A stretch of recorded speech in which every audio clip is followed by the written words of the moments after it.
Hi, I'm Jesse Ahmet, your host of Valley News Now.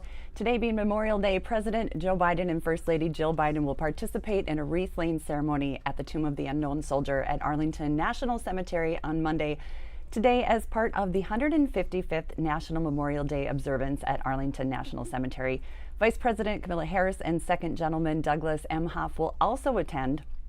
The ceremony will be followed shortly thereafter by the President's Memorial Day address at Memorial Amphitheater, and the Secretary of Defense, Lloyd Austin, will also deliver remarks. We'll go to that live right now.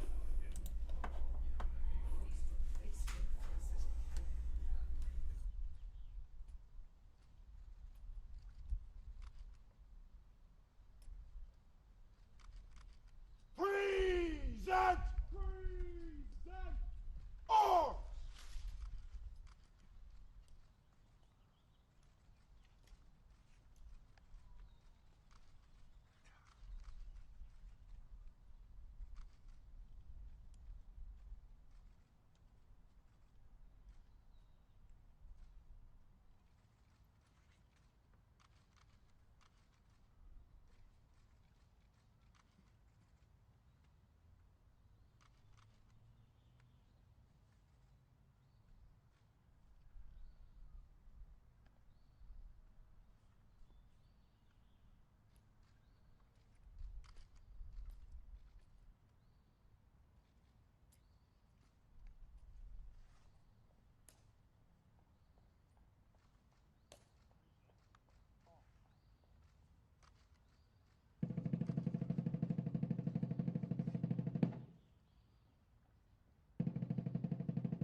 Order! Right shoulder! Arms!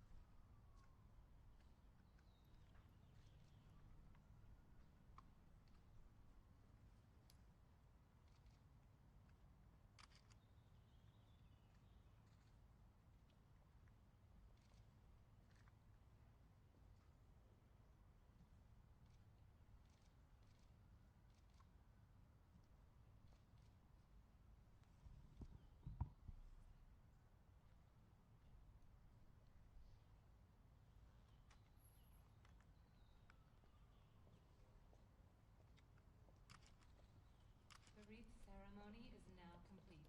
The Memorial Day observance will begin momentarily. Please move to your seats.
Marching show. March.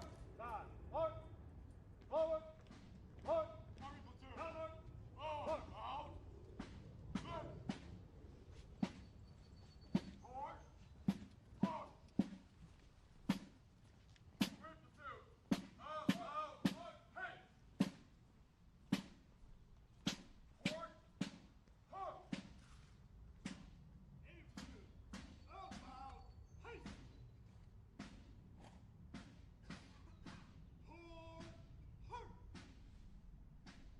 Air Force platoon. How about hey? Forward. Halt. Coast Guard platoon. How about hey?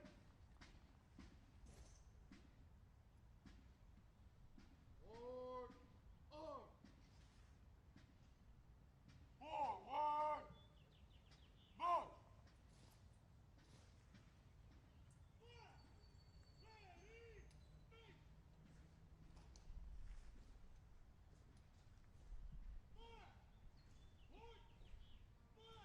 Forward! Halt! Forward! Halt!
Spoken for our freedoms, for our salvation, for the lives we enjoy today and tomorrow. God, death is so very real and the grave is undeniable, but it is not the end. We continue to stand and we continue to unite together in strength and have a hope in the victories to come. In my feeble attempt to do so, Lord, along with all those around this nation, I call upon you to help us as a people to uphold the ideals of this great nation, that we might stand resolute with our forefathers and declare with confidence these same words inscribed on the marble above, that those who died, who lie in the hallowed grounds around us and around the globe, whom we honor today, did not give their lives in vain. We honor them, Lord, with our devoted lives. Grant us your strength to embolden the weak, give courage to do what is right, and give us a unity of spirit to bind us together. God, stir us, awaken us, help us to walk by faith and give you glory. In your holy name I pray. Amen. Please remain standing for the United States Navy Band and Sea Chanters Chorus in singing our national anthem. By the dawn's early light.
be seated.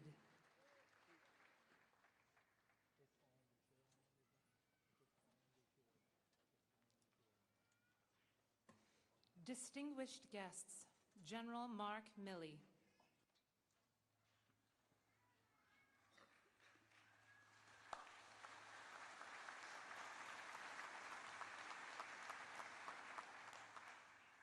Mr. President, Dr. Biden, Madam Vice President, Mr. Emhoff, Secretary Austin, fellow Joint Chiefs of Staff and spouses, distinguished guests, fellow Americans, and most importantly, Gold Star families, welcome to all. Today, we join in remembrance of the 155th observance of Memorial Day. It is a day of profound significance in the legacy of our nation. On this day, we remember the over 1 million Americans who took their last breath on the bedrock of liberty, supporting the eternal cause of freedom. Their unwavering commitment, their dedication to freedom, their echoes through the ages, reminding us of our sacred duty to remember. And behind every one of these men and women is a family, a husband or a wife, a mother or a father, a brother or a sister, son or a daughter. For these families, every day is Memorial Day, and they each carry on the dreams that our fallen could never fully realize. This land where we stand today once housed 3 forts, sentinels, which overlooked and defended Washington, D.C. But now it serves a more solemn purpose. It is the final resting place of our nation's bravest, a quiet testament to their sacrifice. We gather on these sacred grounds where over 400,000 are buried. Here at Arlington National Cemetery's 85 sections, they tell the story of our nation. A narrative not written in ink, but written in valor and sacrifice. This cemetery paints the picture of the cost required for all of us to remain free. Some here are buried amongst their family and legacies which transcend generations. Others are best friends who fought together, died together, and now lay in eternal rest together. Their bonds forged in battle, unbroken even by death. Yet our nation's fallen are not only represented on these hallowed grounds, they are represented on every piece of land where American blood has been spilled in the service of our country. Sailors lie forever entombed in the twisted hull of the USS Arizona resting in the seabed at Pearl Harbor. And the white headstones of 9,387 Americans enshrined outside Saint-Laurent-sur-Mer in France overlooking the sands of Omaha Beach, as well as the more than 81,500 Americans who still remain missing, our sons and daughters, brothers and sisters who have never returned home. The search for these missing will continue until they are all brought home. It is our final solemn promise to these heroes, their families, and to our nation. Each of these Americans epitomize our tradition of honor, the ethos which defines our armed forces and defines our nation. Individually, they represent the single life cut short, life events never accomplished. We feel their absence in the very depths of our hearts. But together they represent the indomitable spirit of the American military. They are a permanent reminder that freedom is a gift to us all, a gift paid for by those who gave, in the words of Lincoln, the last full measure of devotion. And today we honor them, we remember them, and today we say their names. And in doing so, we ensure their sacrifice will never be forgotten. We will forever walk among these giants as we continue to uphold the cause for which they died, the cause of America, which will endure through all challenges. In fact, the greatest honor that we can bestow upon those who have fallen, the way to remember them the best, is to ensure that this idea of freedom, that the Constitution of the United States of America, the idea that is America, will continue for our posterity and shall not perish from this earth. Thank you.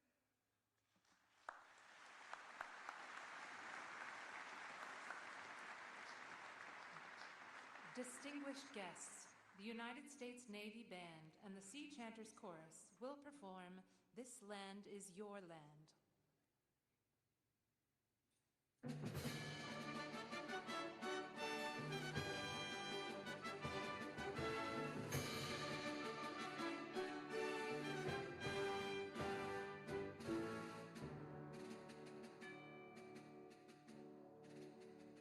As I went walking that ribbon of highway, I saw above me that endless skyway. I saw below me that golden valley.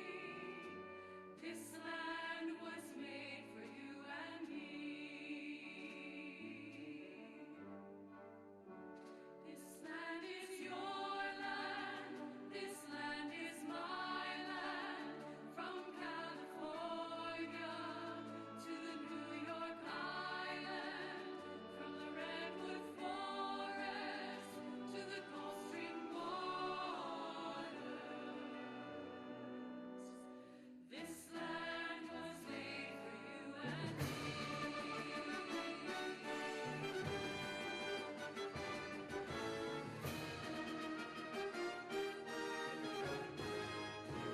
I've roamed and rambled, and I followed my footsteps to the sparkling sands of her diamond deserts, and all around me a voice was sounding.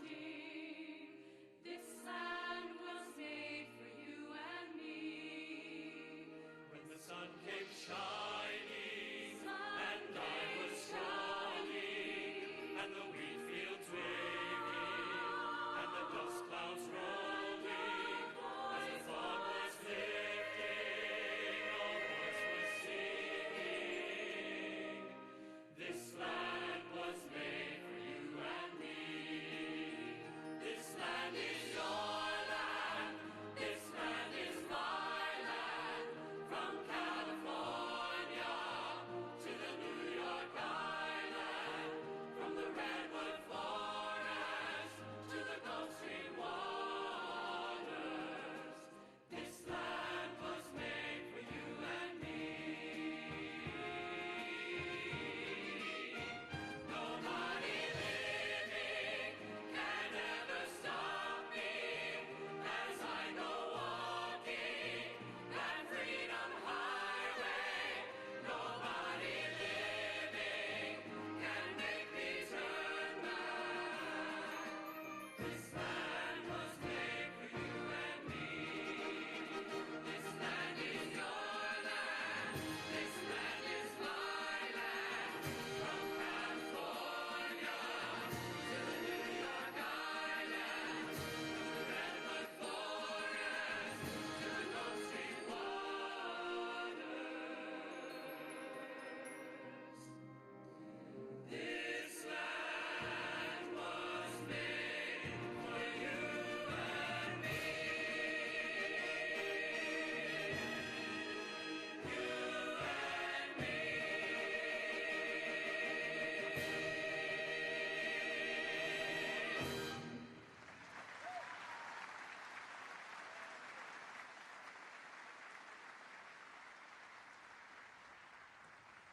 Distinguished guests, the Honorable Lloyd Austin III.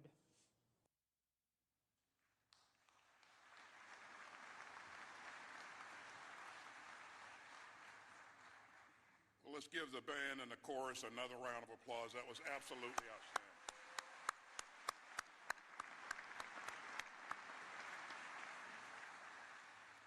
Well, good morning, President Biden, Dr. Biden, Vice President Harris, Mr. Imhoff, distinguished guests. I am absolutely honored to be here with you this morning. And thank you, General Milley, for your leadership.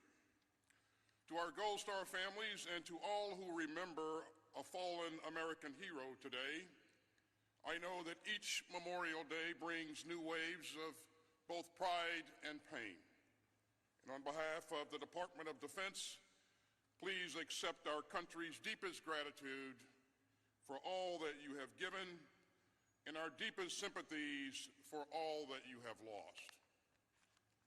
We pledge again today to ensure that you and your families have the support that you need and deserve. You will always be a part of our military family, and we hold in our hearts all those who fell to defend the country that they loved. Each of them has a story. And one of the stories of the graves here at Arlington belongs to Chaplain Charles Waters. He was a Catholic priest who signed up to serve during the Vietnam War and to support his teammates in body and soul. And after a year-long deployment, he volunteered to extend his tour for another 6 months. And one November day in 1967, his battalion hit fierce fighting. And Chaplain Waters ran unarmed into the battle, exposed to mortar fire, bullets, and automatic weapons. He helped get wounded soldiers to safety, and he gave last rites to the fallen. At one point, he saw a U.S. paratrooper in shock in the line of enemy fire. Chaplain Waters hoisted the paratrooper on his shoulders and carried him to safety. And tragically, later that day, Chaplain Waters was killed. And for his extraordinary heroism, this paratrooper, patriot, and priest who volunteered twice, once to serve and once to extend his tour, was posthumously awarded the Medal of Honor. This year, our country celebrates the 50th anniversary of our all-volunteer force. In the life of Charles Waters offered a preview of the vigor and the valor of the American warriors who have chosen to step up and serve from 1973 until this day.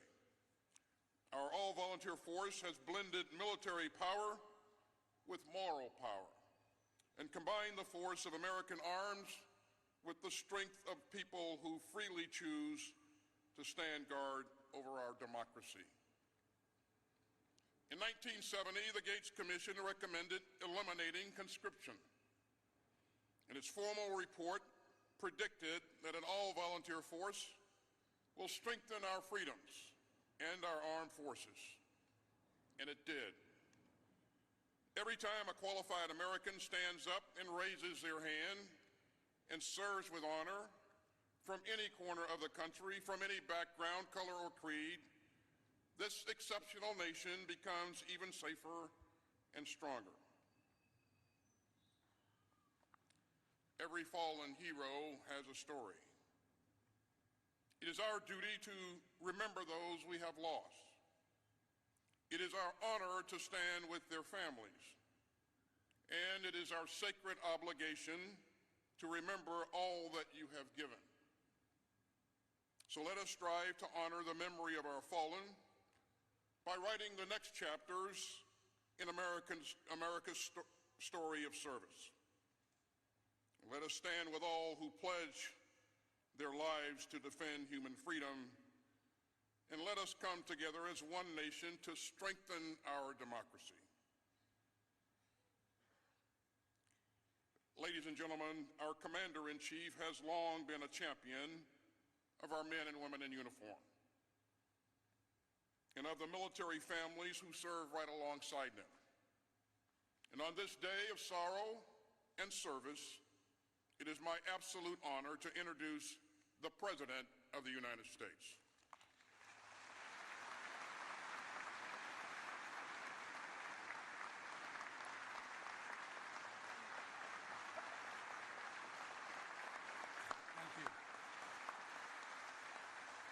Thank you, thank you, thank you. Please. 155 years ago, retired Union General James Garfield spoke here at Arlington, marking our nation's first Memorial Day. Standing amid rows and rows of marble stones, many of his own fallen soldiers among them, he asked, "What brought these men here? What high motive led them to welcome death?" Then he answered his own question. He said, "Our nation's life." My fellow Americans, Jill, Vice President Harris, Second Gentleman Inhofe, Secretary Austin, Secretary McDonough, Secretary Mayorkas, General Milley, and most importantly, veterans, servicemen and women, and their survivors. Today, we once again gather in this sacred place at this solemn hour to honor fallen heroes. To once again stand amid the rows and rows of marble stones that bear witness to the brave women and men who served and sacrificed for our freedom and for our future. Those who died so our nation might live. Every year, as a nation, we undertake this rite of remembrance. For we must never forget the price that was paid to protect our democracy. We must never forget the lives these flags, flowers, and marble markers represent. A mother, a father, a son, a daughter, a sister, a spouse, a friend, an American. Every year we remember, and every year it never gets easier.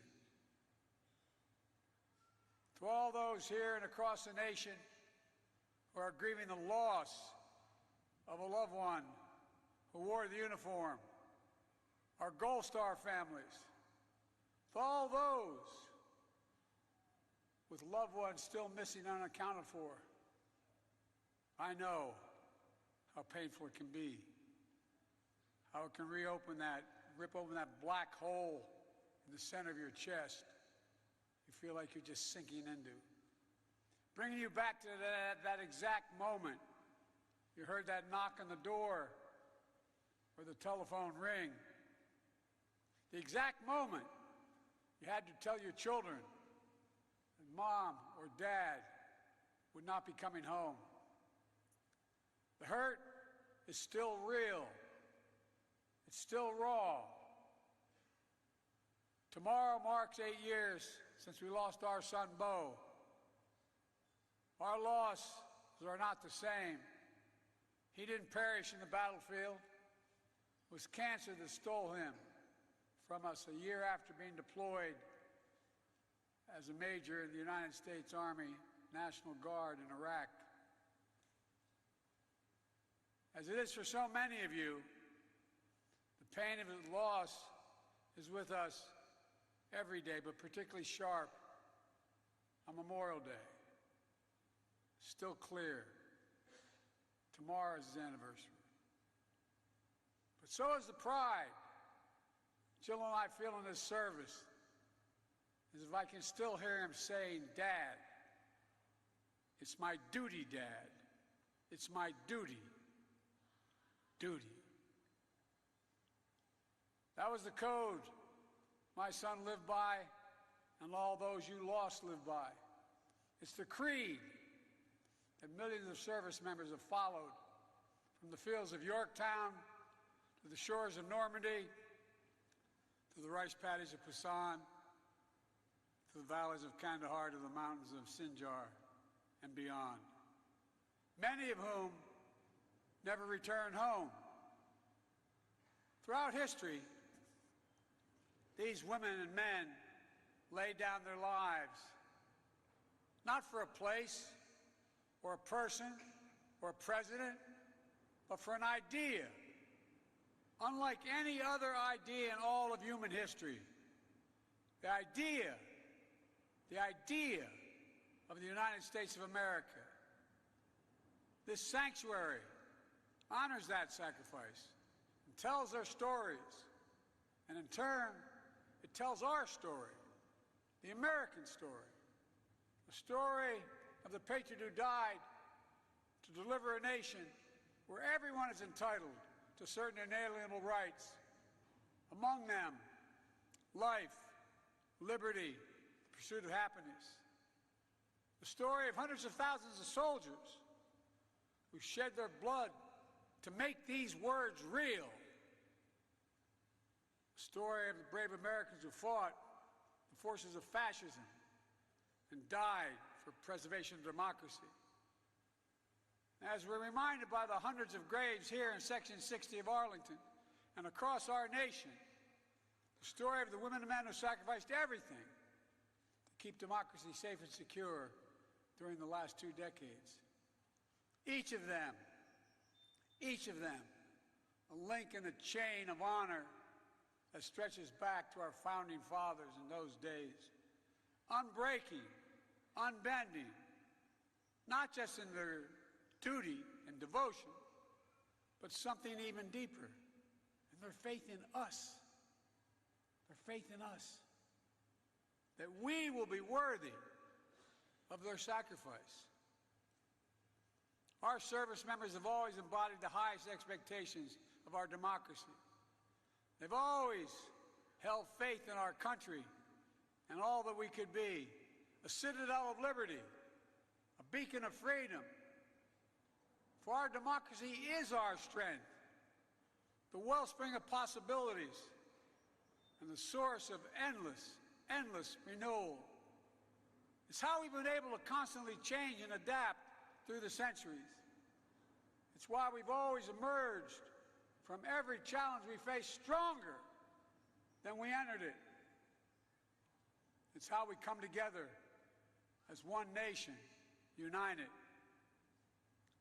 And why there's nothing we can't do in America when we do it together. It's a truth. We celebrate this year as we mark 75 years of a desegregated military, 75 years of women's full integration, 50 years of an all-volunteer force. Throughout the annals of history, our troops have fought for our democracy, and if necessary, died for it. Today, their service and sacrifice, and that of their families, that goes far beyond those silent stones out there. We've seen the strength of our NATO alliance, built from the bonds that we forever forged in the fires of 2 world wars. We see it in the troops still standing sentinel on the Korean Peninsula, preserving peace side by side with our allies. We see it in every base, every barrack, every vessel around the globe where our military proudly serves and stands as a force for good in the world. And just as they've kept the ultimate faith to our country, to our democracy, we must keep the ultimate faith to them. As a nation, and people have heard me say this for a long time, as a nation, we have many obligations. But I believe in every fiber of my being, we have only one truly sacred obligation: to prepare those we send into harm's way and care for them and their families when they come home and when they don't.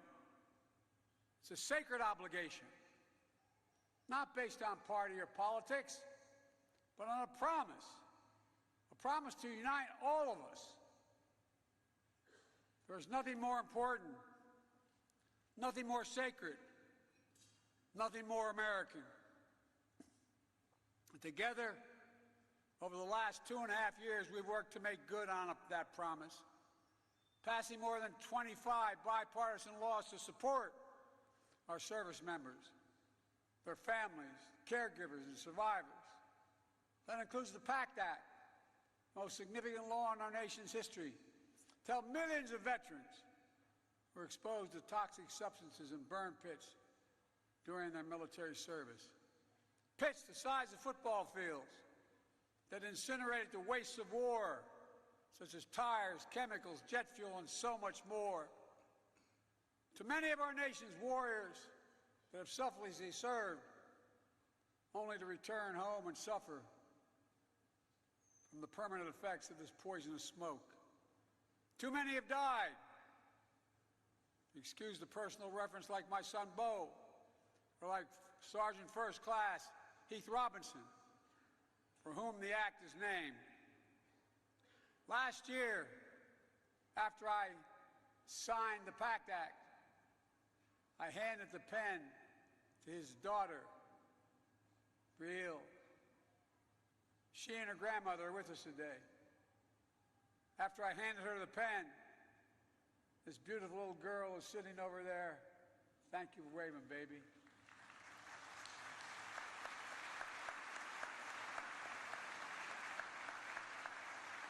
We lost half of her world, her whole world, held the pen in her hand, and looked at me and said, "Thank you for my daddy. Thank you for my daddy." God love you, honey. But I don't think she was just thanking me. She was thanking all of us. Everyone who fought so hard, who came together to keep our promise to our veterans, to keep the faith with our heroes. On this day, we come together again to reflect, to remember, but above all, to recommit to the future our fallen heroes fought for. That generation of service members who died for a future grounded in freedom, democracy, equality, tolerance, opportunity, and yes, justice. We use those words all the time. But we've seen of late here and around the world that they have to continually be fought for. Not just for some, but for all. This is more important than just our system of government. It's the very soul of America. A soul that was forged by our nation's first patriots. A soul that triumphed over trials and testing less than a century later. A soul that endured because of the sacrifice of generations and generations of service members ever since. Together, we're not just the fortunate inheritors of their legacy. We must be the keeper of their mission, the bearers of the flame of freedom that kept burning bright for nearly 247 years. That's the truest memorial to their lives. Our actions every day to ensure that our democracy endures, our Constitution endures, and the soul of our nation, our decency endures. Ladies and gentlemen, 155 years ago, our ancestors stood here and asked themselves, what brought our heroes to this hallowed ground? What high motive led these brave souls, as General Garfield said, to welcome death? Today, we must ask ourselves, what can we do? What must we do to uphold the vision for which they lived and which they died?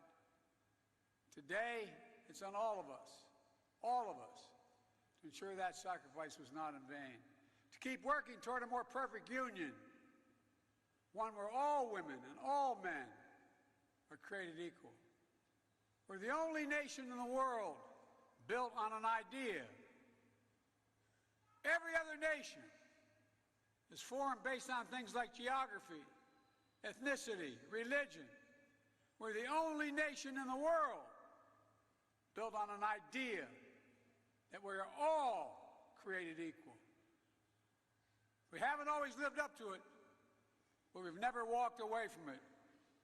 And today, standing together to honor those Americans who dared all and gave all for our nation, we can say clearly, we never will. God God bless all those who gave their lives so our nation might live. God bless their families, and may God protect our troops today and always. Thank you.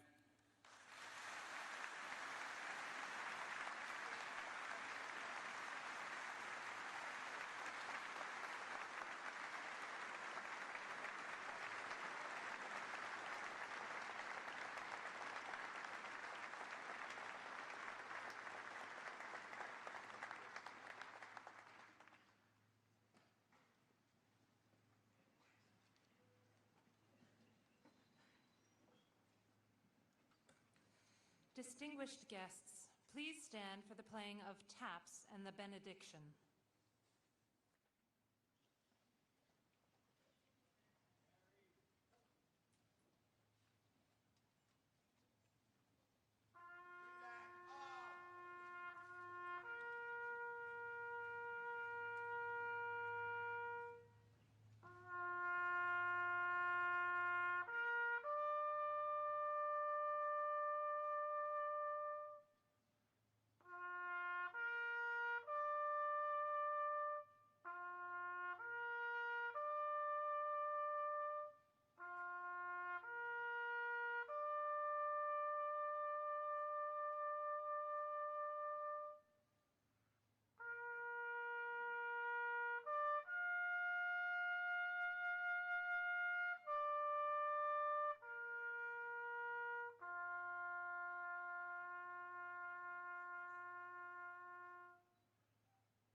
Please receive this closing prayer.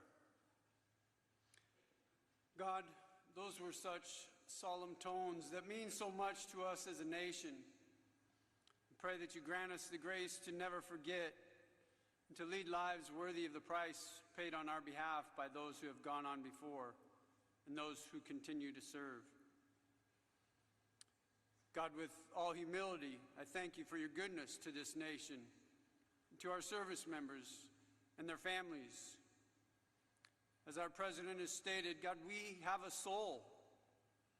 And I pray that you would help us to align our faith correctly. And God, preserve the soul of this nation. Preserve the souls of those that serve. And with great expectation, I ask you to protect them now, wherever they may be. For some are in harm's way this day, and many are separated from the ones they love. Bless our government, its leaders, and provide godly counsel and wisdom to guide us in your will. God, please do bless America, this nation that we love so much. It's in your holy name I pray. Amen. Please remain standing for the singing of God Bless America, performed by the United States Navy Band and Sea Chanters Chorus.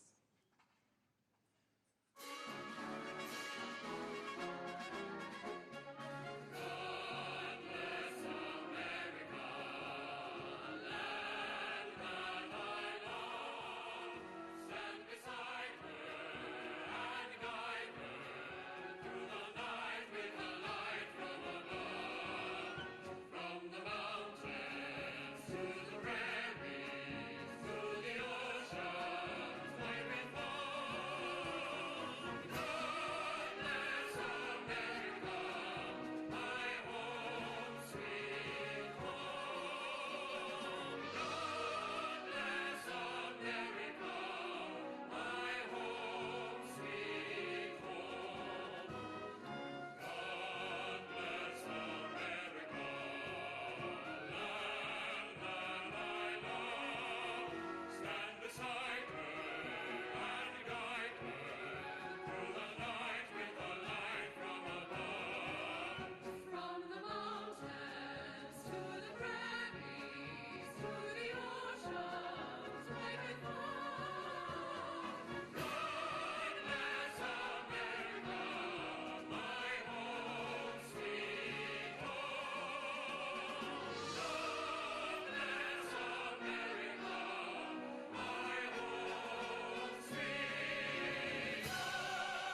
Distinguished guests, please remain in place as the official party departs and the colors are retired.